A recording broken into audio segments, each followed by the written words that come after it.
Turf Talk 101, Travon Smith, man. It's always a pleasure to get to hang out with the people of the football world, man. And a lot of times I know a lot about their background. They might not know about it, whether it's the young men, the athletes. But lately, I've been having a chance to be blessed by some coaches, and I'm trying to stay. I'm being honest. I'm staying away from the head coaches because it get a little too political. But this dude right here, I had an opportunity. I was like, hell yeah, let's chop it up. Let's So get for the people that don't know, the head of the lockdown boys, that the reason why, for the people that know football, we call Rancho DBU, is this man right here. I don't think he gets enough attention. I don't think the people know enough about him. I got him in. I think I said it. I think if you go back on a couple episodes, I got him down in my top 3 DB coaches in California, and I want to say top DB coaches in in the nation. I'm talking about high school. I'm not talking about 7-on-7. I'm talking about high school. A man that had a background check, a man that performs on Friday nights, and that's the one and only Coach Marcus Soward. How you doing, man? I'm doing great, man. I appreciate your words. It's a pleasure to be here talking to you. Yeah, definitely. I want, for the people that may know, go ahead and for especially for cats like you, don't be humble. I want to hear the resume. I don't even know all the resume. Go ahead and give me the resume of what you do, where you been, the accolades, kids in college, kids in pros. Give it to me so everybody can hear that right now, please. Pretty please. Don't be humble, man. I want to hear it all. Well, it started off, man, at Arizona State University, man. We Mhm. had a great run back at ASU.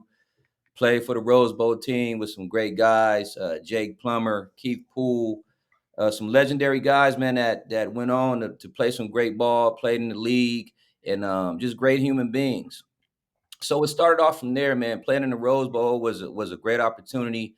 I'm right here from California.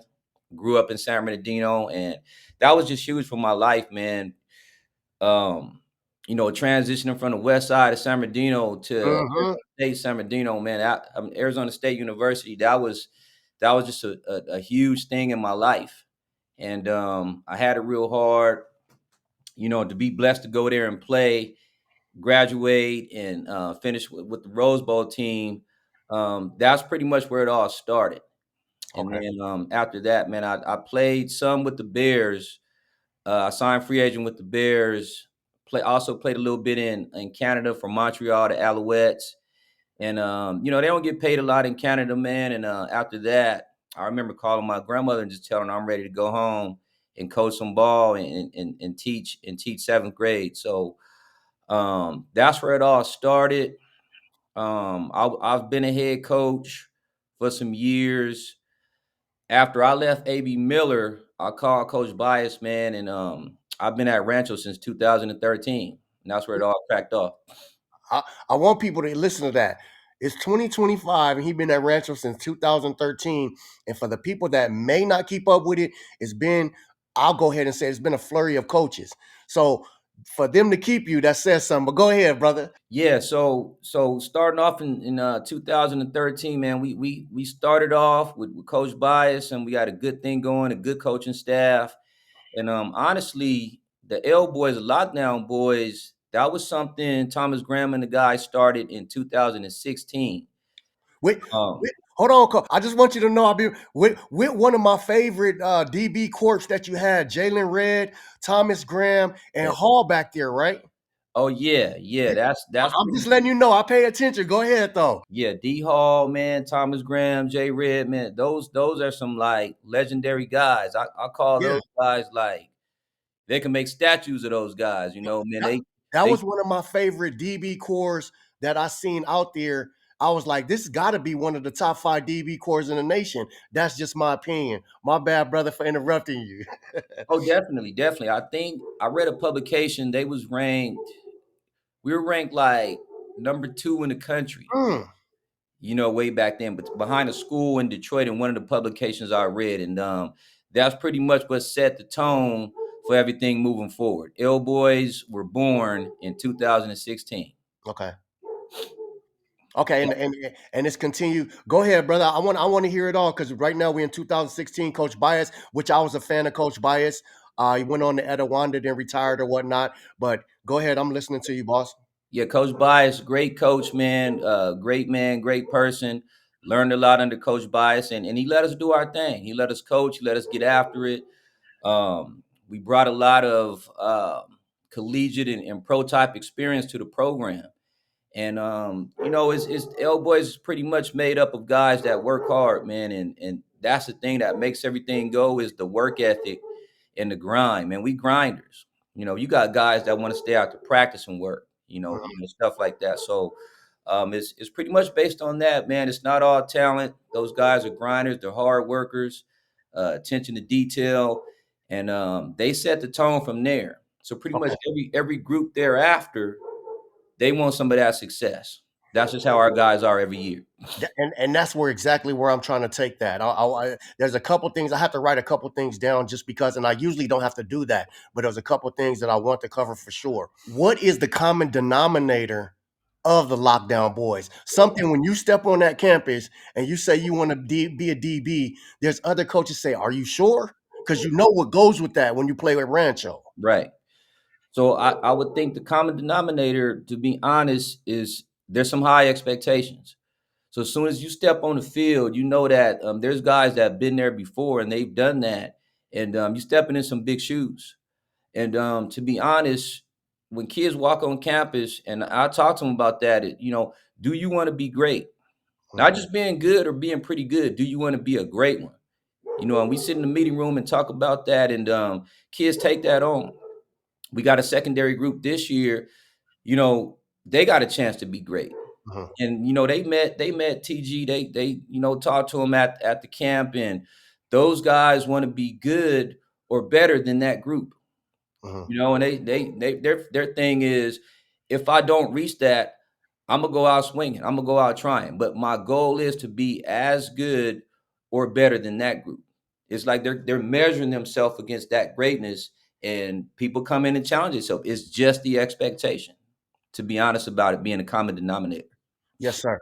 If you're just tuning in, it's Turf Talk 101. We're talking to the one and only coach of the DBU over there at Rancho, coach of the Lockdown Boys. Once again, born on 2016. Thomas Graham, Jalen Red Hall back there. I, that's just to name a few. I want you to get in, drop some names for us, and let us know all the kids that came out of there that you got. So man, it's such a long line of guys. Just Uh, give me a couple. Just give me. I want people to understand where we going with this because when when you go to because my family's Kerry Colbert. So when they went to play wide receiver at USC, it's called Wide Receiver University. It mhm, means something. The mhm. people around the football world call Rancho DBU. And when they because I interview a lot of kids and they say, "Oh, we got Rancho on the schedule." Like, that means something for kids to say that, even though it might not mean something to everybody. When Right. people say we got Rancho on the schedule, that means they want to. They coming for it. So I just Yeah, well, I mean, and the crazy thing that you ask about that, Mark Perry just came and talked to the guys Mhm, just last week, and he was one of the main guys. You talk about a guy who works, man. That guy was, um, a workaholic, wanted to get extra work done, played on offense, played running back. He's in the league now. That's another guy who came in, and when I see those guys come in and talk to the younger guys, I just sit back and watch, mhm.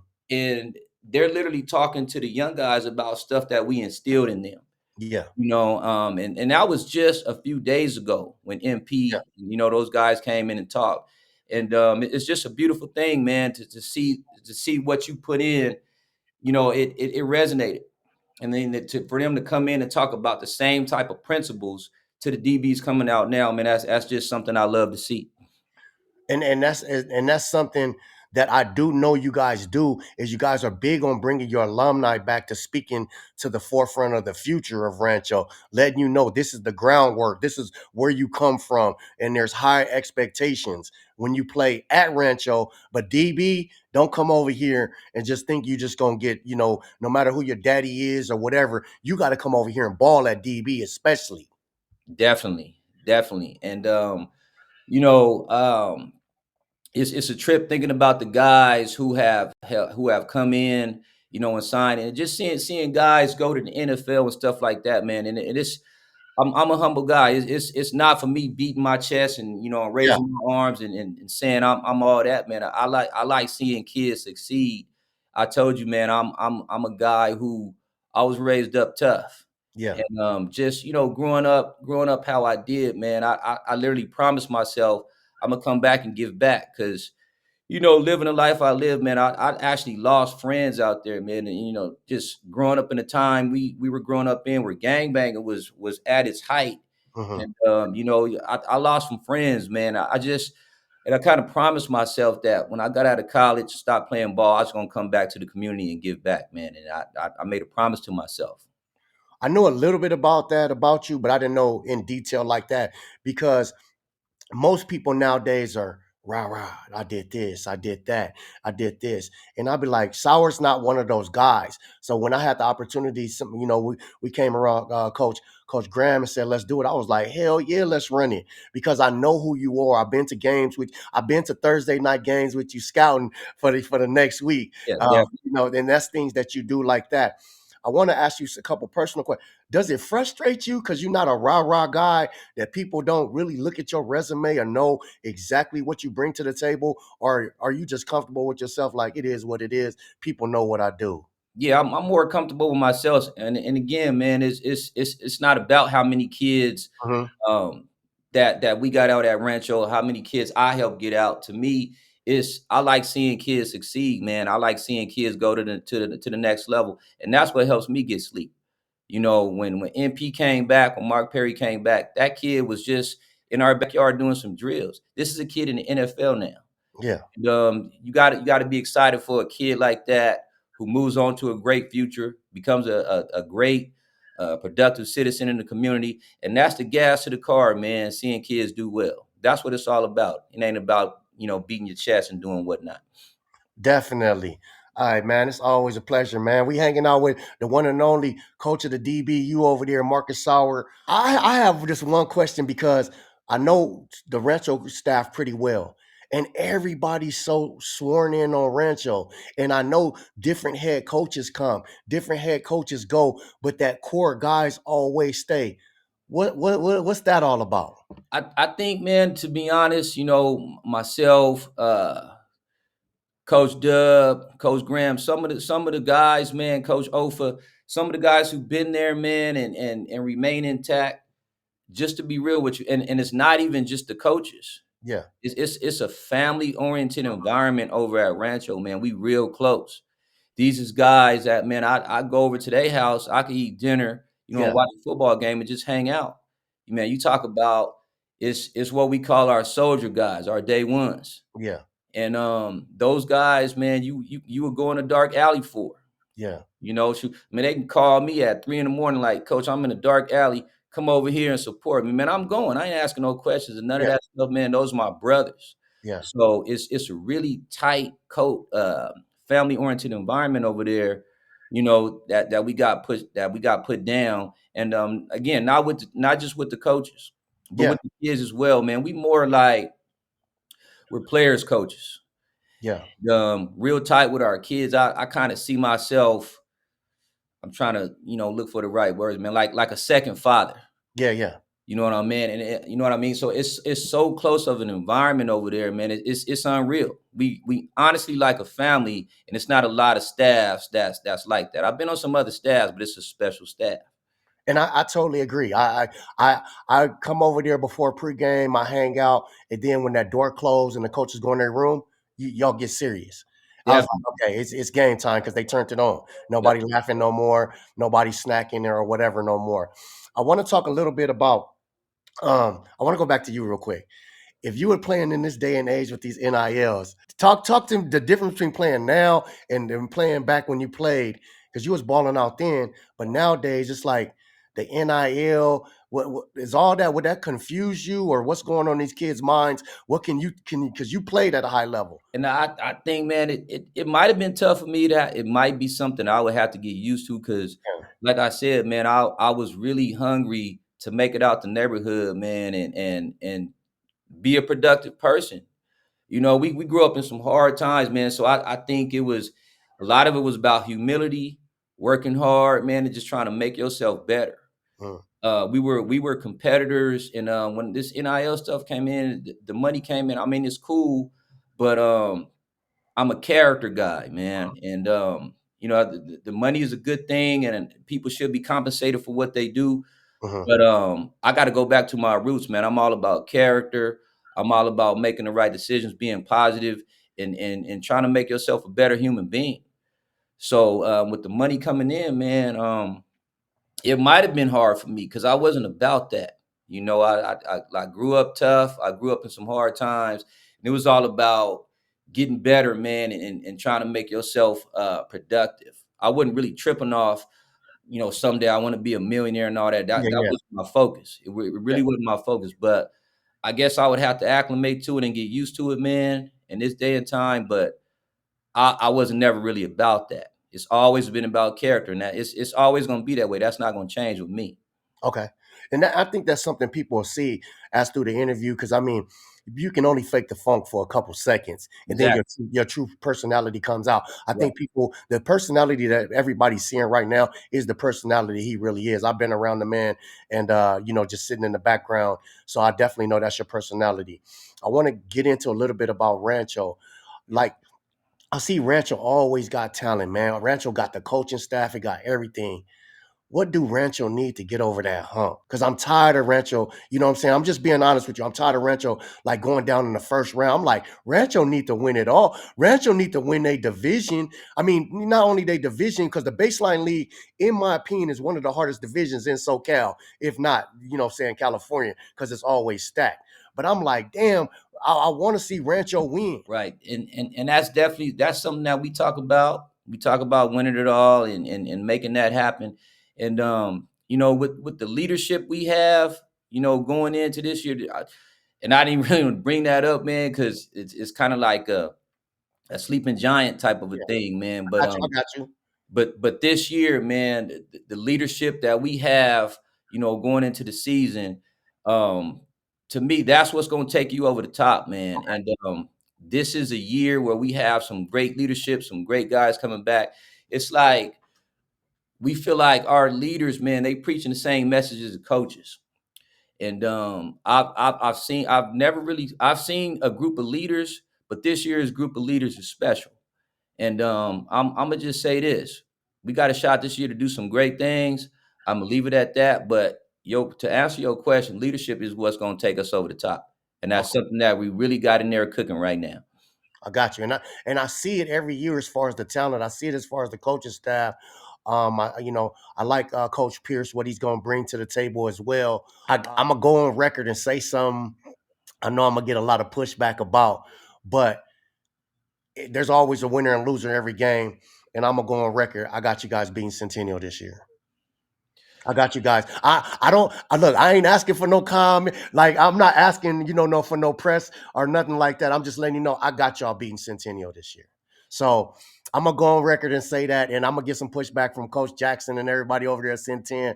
But hey, I got y'all beating Centennial this year. I just like what I see at Rancho. Um, I seen some things at Centennial that need to be fixed. If he fixes this, if the GOAT fixes this one, he's moved up another echelon.